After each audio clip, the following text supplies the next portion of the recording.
Good morning, everybody. We're just going to give it a minute or two here to let people join online. We'll get started here in 1 minute.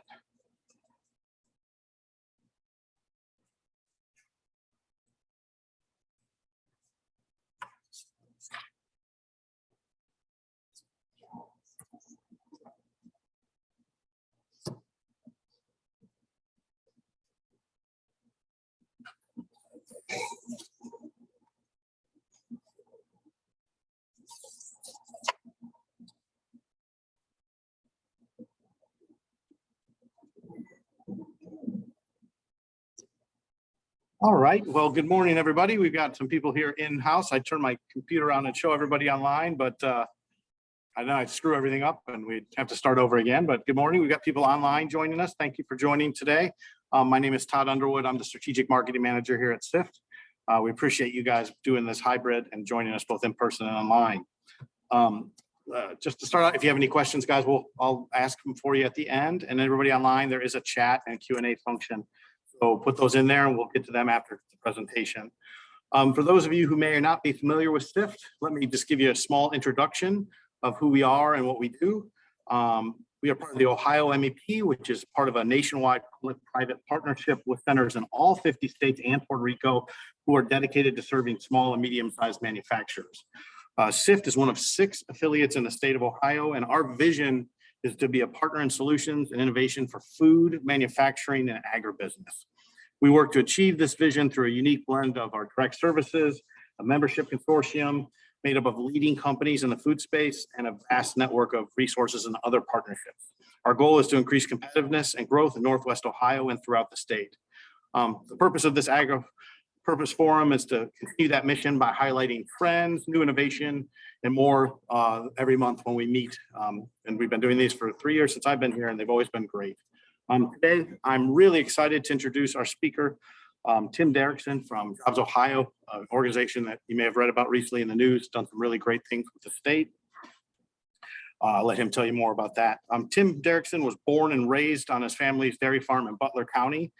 Tim served in the House of Representatives as chairman of the Community and Family Advancement Committee, chairman of the Faith-Based Community Initiatives, and chairman of the Ohio Legislative Prayer Caucus. Tim served as an assistant director and interim director at the Ohio Department of Agriculture during 2 administrations, and currently serves as a managing director at JobsOhio, where he leads the food and agribusiness sector. Before Tim presents today, he wanted me to share a video with you guys. I'm going to do that and let Tim introduce. Okay, sorry guys, I'm on a single screen today, so this is usually a little more. Share screen and share sound and optimize for video. And let me show you this video and then we'll let Tim introduce himself.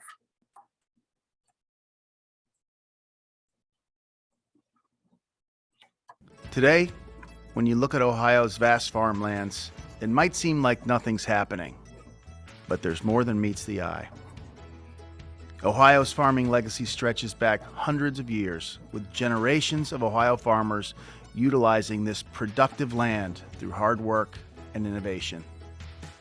These dedicated farmers put Ohio on the map.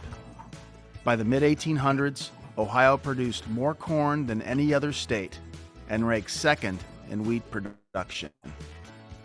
Our agriculture output created jobs and generated demand for sound infrastructure, accelerating the development of Ohio's canal, rail, and later, highway systems. 5th generation here, farmed with my dad for years and years until he passed away. I farm for, right now, 22 different landlords. Most of them are multi-generational. They're really partners with me, and they're really heavily invested in the quality of their farm ground. We were looking at some older pictures a little bit ago, and seeing pictures of my dad standing in the same spot probably 70 years ago. It's pretty good. I'm very attached to the ground I farm. As the easternmost farming state, with some of the most mature road and rail infrastructure in the country, we're still a prime player in this important industry. Ohio agriculture is vast. It's in all 88 counties. It's across our entire state. Ohio agriculture is the state's largest industry. When we look at the food and agriculture, we like to call it the food chain across the state of Ohio. It adds up to over $100 billion of contribution to our state's economy annually. Today, food and agriculture account for 1.5 million Ohio jobs and generate $124 billion in revenue. Our 80,000 farms average 206 acres in size and total 14.9 million farm acres across the state. Consumers today want to know, for example, how beef gets from pasture to plate. And so we capitalize on that here in Ohio and have worked together with other ag groups as well as JobsOhio, certainly the state of Ohio through the state budget, in creating funds that help expand our processing and harvesting facilities to do just that for those consumers that want to be able to purchase local, to know the farm that produced the beef that they're feeding their family, just like we feed our family. We really want to focus on accentuating that and making that possible. Because technology has revolutionized what we do, farming in Ohio looks a lot different than what you might expect. Advancements like autonomous equipment and smart machinery make production safer and more efficient, netting higher yields per acre. Cutting-edge robotics and biometric devices reduce excess feed and result in healthier livestock, making herds more profitable and more sustainable. Climate-smart robotic irrigation systems improve water quality and reduce evaporation. Vertical farming dramatically increases productivity per square foot while conserving space. Next-gen AI optimizes lighting, irrigation, fertilization, and sensors within indoor farms to produce the highest quality flavor, shelf life, and nutrition consistently all year long. Vertical farming is a way to farm in our cities close to areas of consumption. Vertical farming is tech-enabled agriculture. It's being able to provide the highest nutrition. You can create the perfect day for a crop with the best flavors and the highest nutrition every time. And around the state, research and development centers are working to create an even more sustainable food system, focused on feeding a growing population, addressing climate change, and conserving natural resources. In Ohio, we're investing in preserving Ohio farms. We're innovating the industry, we're reshaping the future of food, and we're carrying forward our legacy as an agricultural force.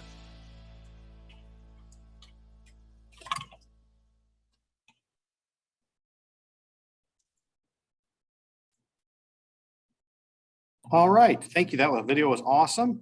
With that, I will turn it over to Tim. Tim, thank you for joining us today. Thanks, Todd. Thanks for asking me to participate, and welcome everyone.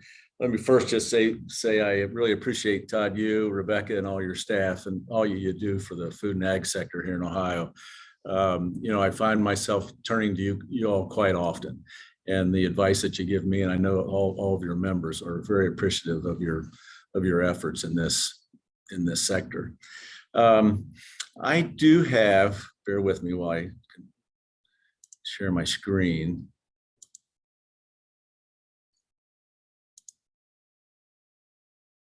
There we go.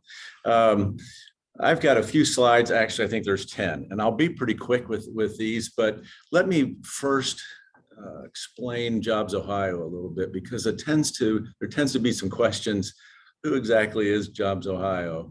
And what is our role in the state, specific to really any of the sectors, but specific to the food and agribusiness sector. I served in the legislature during the Kasich administration years, and it was early in his administration that a piece of legislation was passed that created this private nonprofit. And I guess if there's just one point about JobsOhio I want to leave you with, is that JobsOhio is a private nonprofit organization. It's not a state agency, but it was created through the state legislature. And in this creation of JobsOhio, this private nonprofit, the state spirits or liquor enterprise was sold to JobsOhio. The state is still in the liquor regulatory business, but they're not in the profit-making business, so to speak, when it comes to spirits. Ohio is a control state, so it was very common for the state, for Ohio, like other control states, to not only regulate the industry, but also profit by it. So what the state did is sold that profit-making enterprise to JobsOhio. And it was through that finance, one through debt, that JobsOhio created, but it also created a revenue source. And it's that revenue source, that profit from the sale of spirits, that provide a revenue stream for us to in turn provide to companies or businesses here in the state to locate or to grow within the state. So that's what drives financially our investment, grants, loans, and other programs that allow us to incentivize companies to grow here in the state. We're really driven by job creation is what really we really focus on. So there's some metrics that needs to be met for companies to qualify for these dollars, but many do.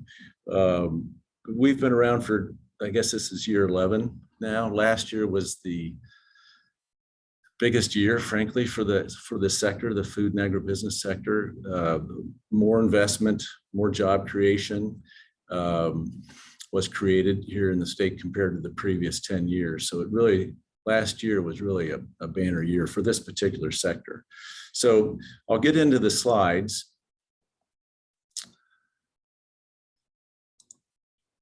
Figure out how to advance this here. There we go.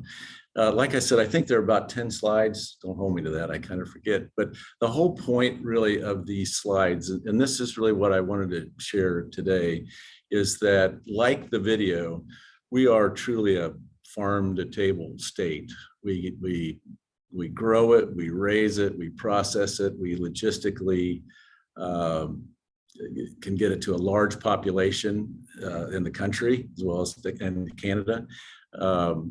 We have a lot of packaging distribution. That entire food chain that was alluded to in the video is also reflective of these slides. So it is really these particular slides, like the video, is primarily used for me and for our organization to share with companies who may not have a working knowledge of the ag and food sector here in the state.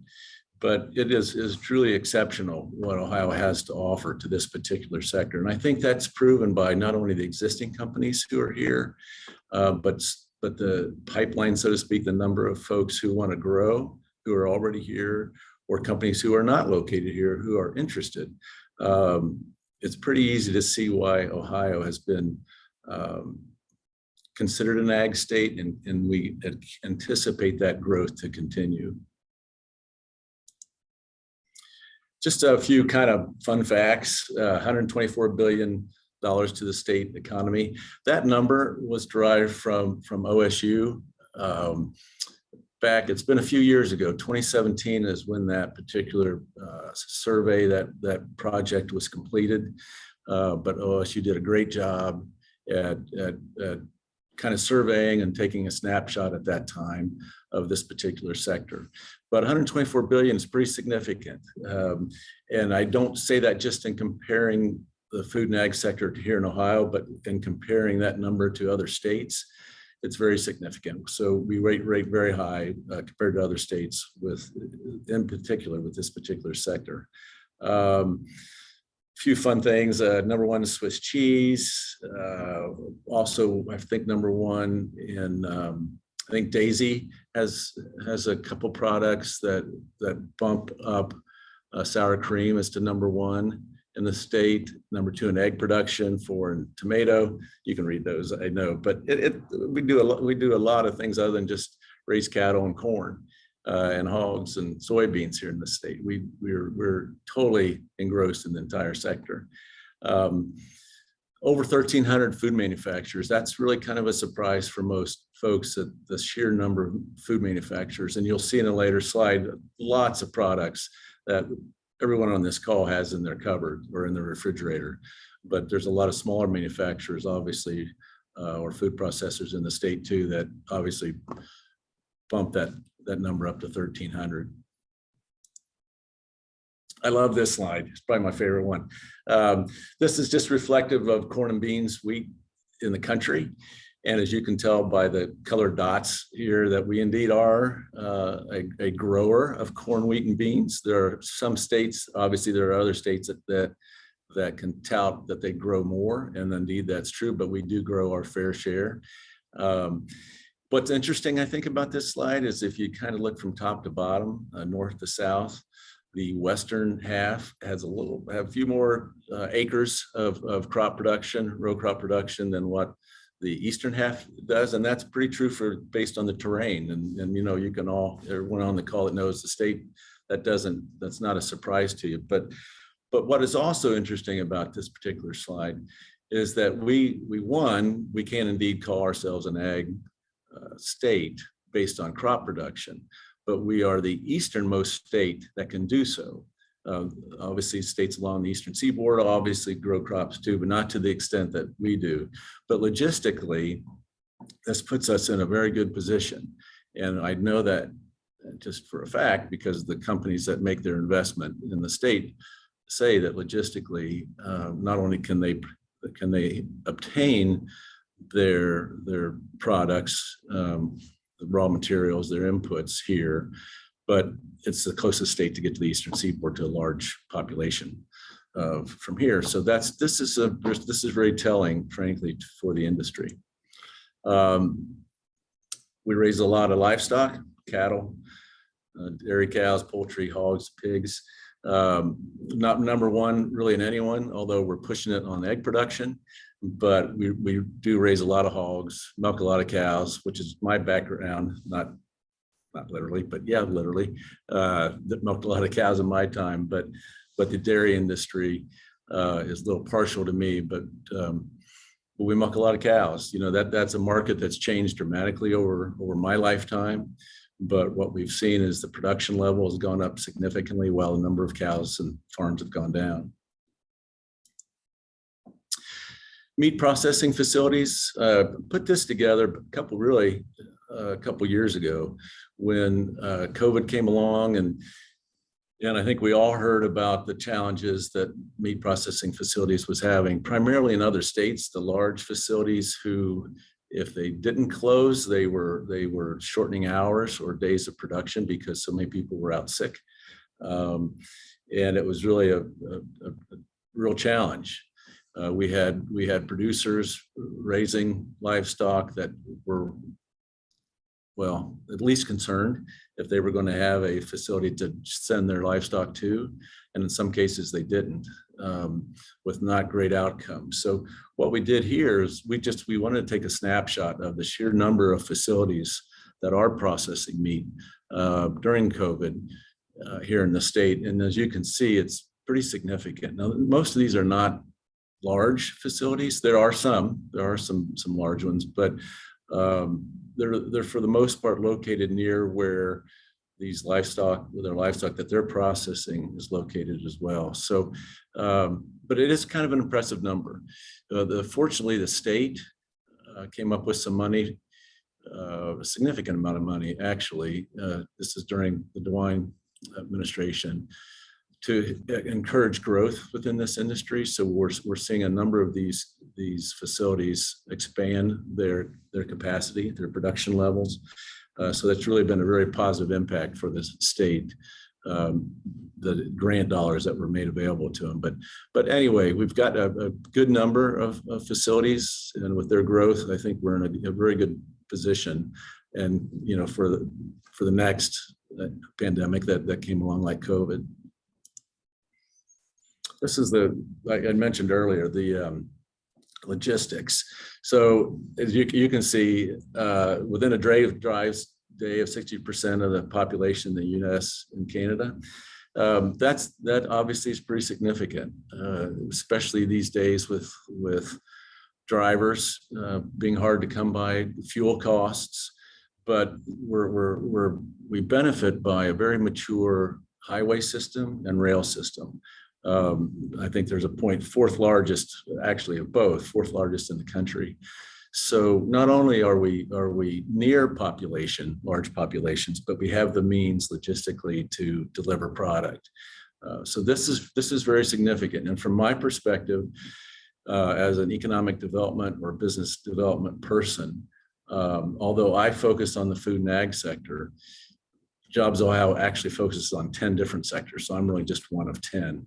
But in every case, logistics and this particular side plays a pretty significant role in the decision-making of most companies who are not only here, but with their expansion plans, as well as companies who aren't located here that are giving Ohio a look.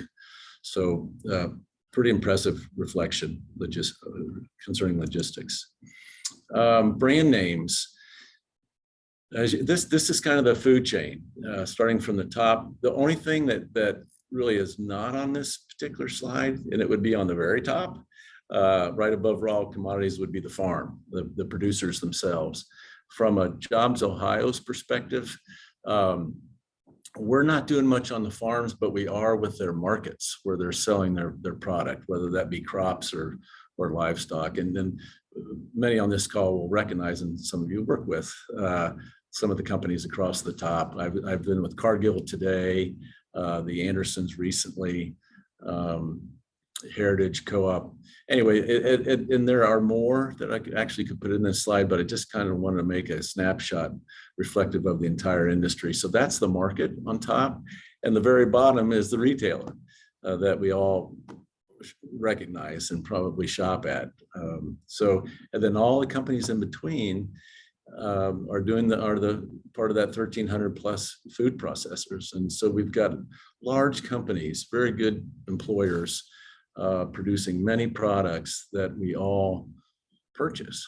And I don't know, in some cases, this really surprises folks who don't know Ohio as well as many of you on the call and myself, that these companies not only here, but have significant investments here. So my role as a business development person is to stay in touch with really everybody on this particular slide and others, and do what we can to help them and help their business thrive.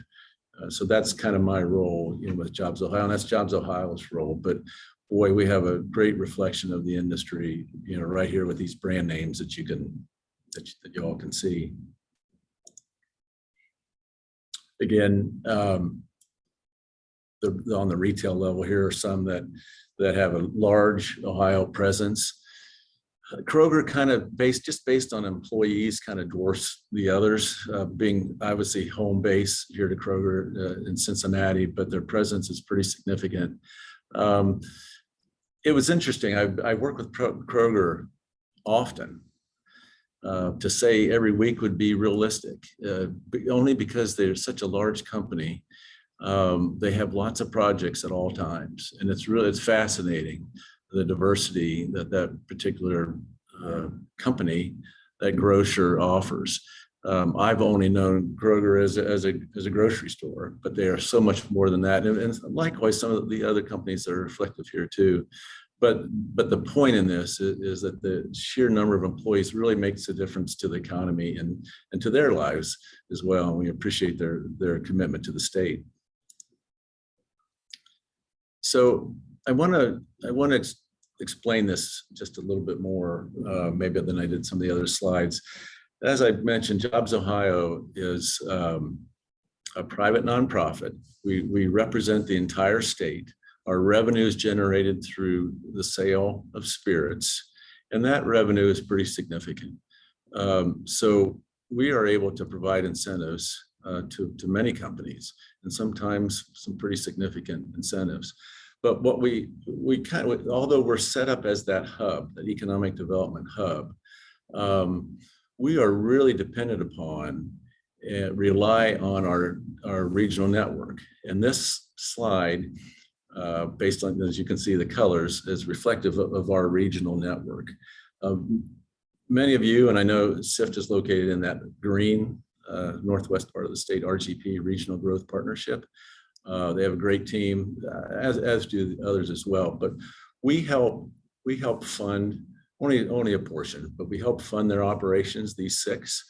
And these six regional network partners, they raise funds of their own just for operating, but they work very closely with their network of more local economic development or business development partners at the county level, city, any governmental jurisdiction level that has incentives, including school districts, for example, or play a real key role, a significant role in economic development, and in offering incentives through tax breaks or financial.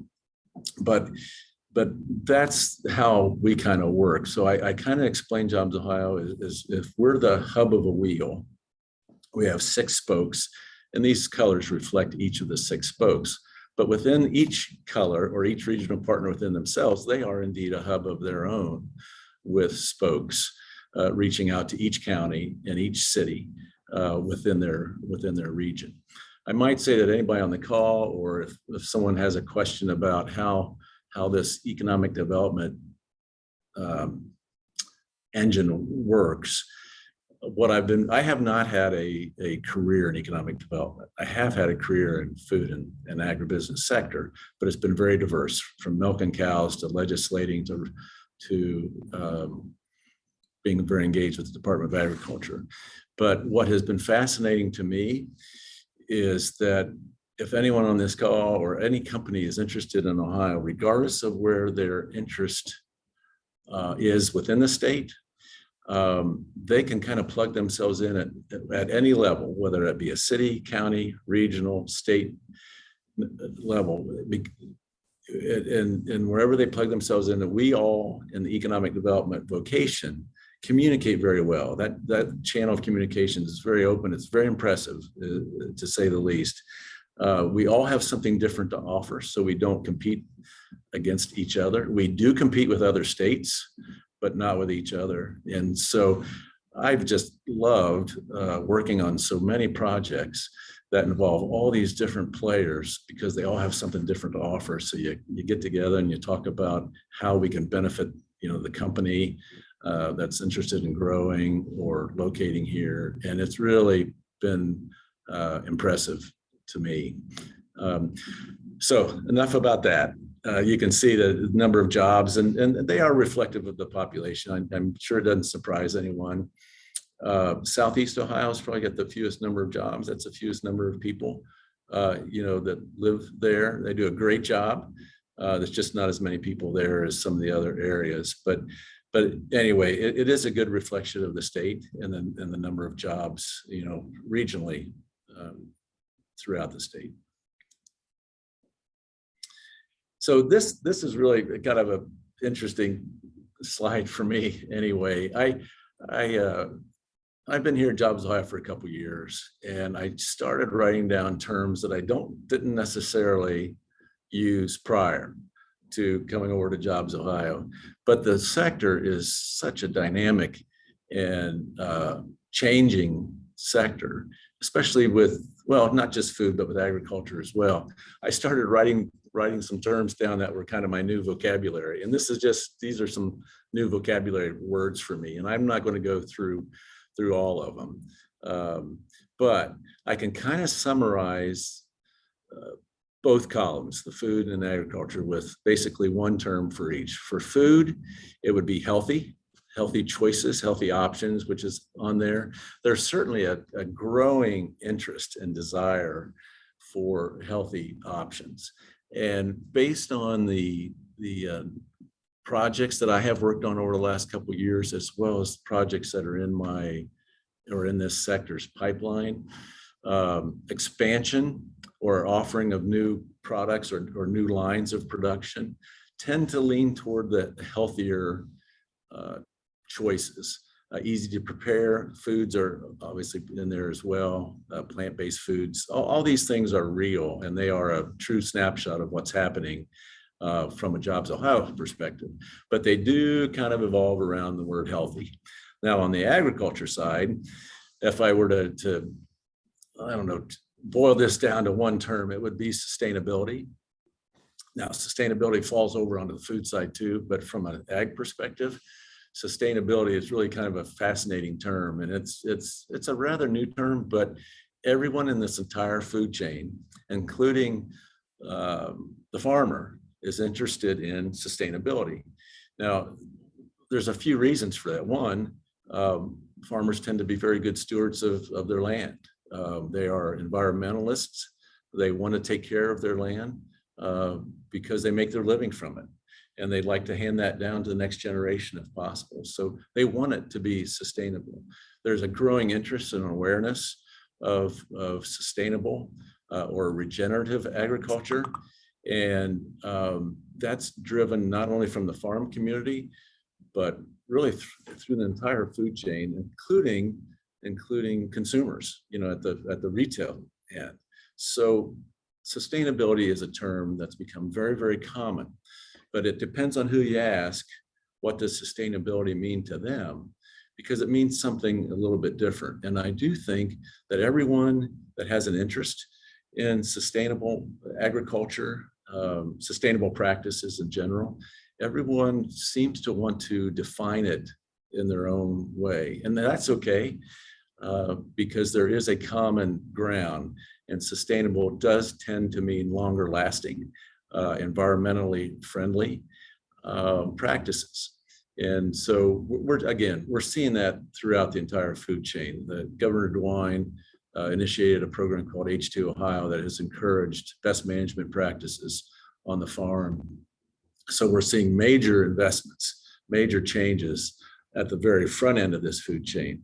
But boy, I've also had a number of projects with packaging that promote sustainability, recycling, and that's becoming certainly more and more common, and it's more and more of interest, frankly, to the end consumer, or at the retail level than ever before. So that is a growing of interest, growing area of interest, and growing area of investment frankly, for all companies who have set goals, sustainable or recycling goals of their own. They're all kind of looking for ways to achieve that goal. So that anyway, that's kind of that's my vocabulary list for the day. The comment on the right from Jim Murphy, I just read that, and it is so true. Here at JobsOhio, we've got 10 different sectors that we focus on. As I mentioned, one is food and ag. In the past, and we all like each other, so that's not an issue. But in the past, we didn't find ourselves working all that much together. It just, there was a project, and you identify what sector is most impacted, what sector can help that company the most, and that's kind of where we focus on. But over the last couple of years, COVID, man, I find myself spending a lot of time with health and medical sector, as well as the IT sector. And it just makes sense. And Jim Murphy's comment there kind of sums it up. The food and ag sector and health and medical, it's not surprising anybody on this call that we're working together, because so often we hear about and we know people value food as medicine for health purposes. And so that's an obvious connection for us. But what really is enabling these two sectors to work together is IT. The technology, changes in the technology, new technology is just through the roof in all of our sectors, including food and ag and medical. So we kind of find ourselves working together quite often. And it's fascinating to me, how this is all developing. But it's real, and it's going to continue. With the economy, the way it is, you do I see some tendency for people maybe not to want to spend more money than they have to, but a healthy option is worth a few extra dollars to most people. So these healthier choices, and again, that's defined by the ultimate consumer, is going to continue to be of high interest. And I think we're going to see pretty large continued investments in those areas. Oh, that's it. I went through that quicker than I expected, Todd. So that's let me stop sharing my screen here. There we go. That's kind of a summary of both JobsOhio as an organization, as well as this particular food and ag sector. It's really been, the $124 billion kind of speaks for itself. It's significant to the state. We all value this sector. Many of us on this call are engaged in this sector, but even those who aren't, when I was in the legislature, for example, there weren't many folks whose heritage was full-time farming like myself, but there are a few. But boy, everyone was interested in the sector. We all have got to eat. And so there's interest in what we produce. But with that $124 billion investment or economic impact, the sheer number of companies and projects that I work on an annual basis, as well as the number of projects, companies who are in the pipeline right now, it's going to continue to be significant. And I think a lot of it is changing because of the healthy sustainability, that particular slide. I think, and I do believe that's going to continue. But it's an exciting time to be in this industry. I just love it, and I'm proud of everybody that's on this call that's also in it, involved with it. You've got an organization, Todd, thanks again, with SIFT, who is helping promote good practices, efficient, economical, practical options, with so many of the companies that I find myself working with. So proud of that friendship, that relationship, and I guess that's kind of it. Todd, I'll turn it over to you, or open for questions. Thank you, Tim. And I feel the same way. Thank you for all the support you and your team over at JobsOhio give to SIFT and our mission. I enjoy when the work we've gotten to do together. On that note, we're going to open it up to questions. I've got Andy online. She'll send me any online questions, but anybody in the audience here have anything they'd like to ask Tim?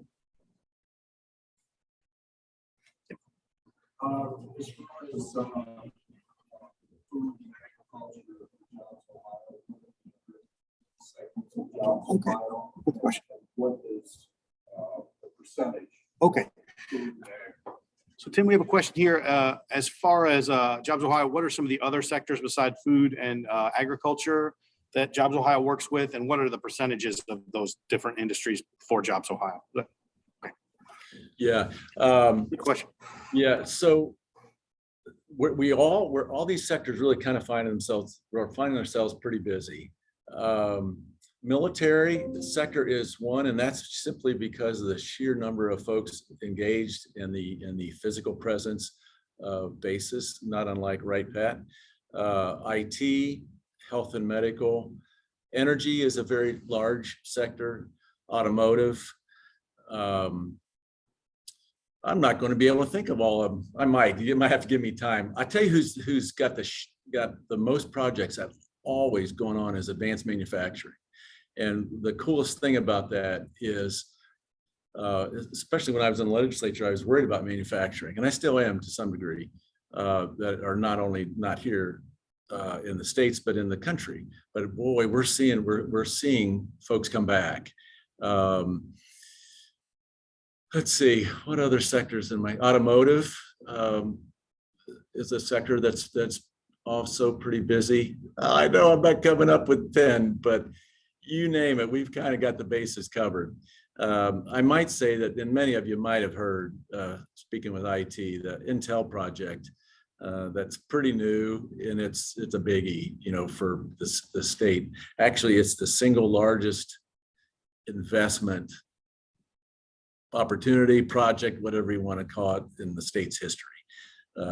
For ever since Honda came, to Central Ohio initially, that was the biggest investment prior to this Intel project. But what's interesting about Intel coming is they obviously every state in the union wanted that project, and so some are saying, well, why did they pick Ohio? Well, a lot of it's the same reason I'm sharing on these slides.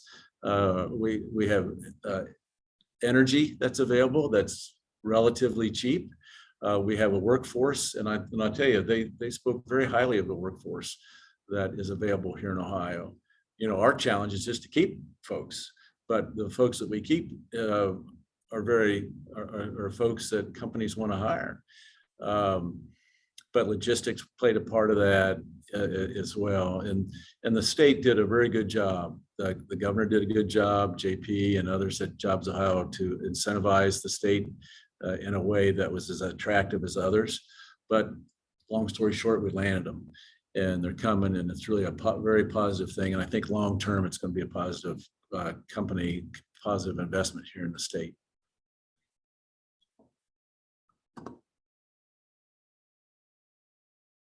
Thanks, Tim. Anybody else in person or online have any more questions?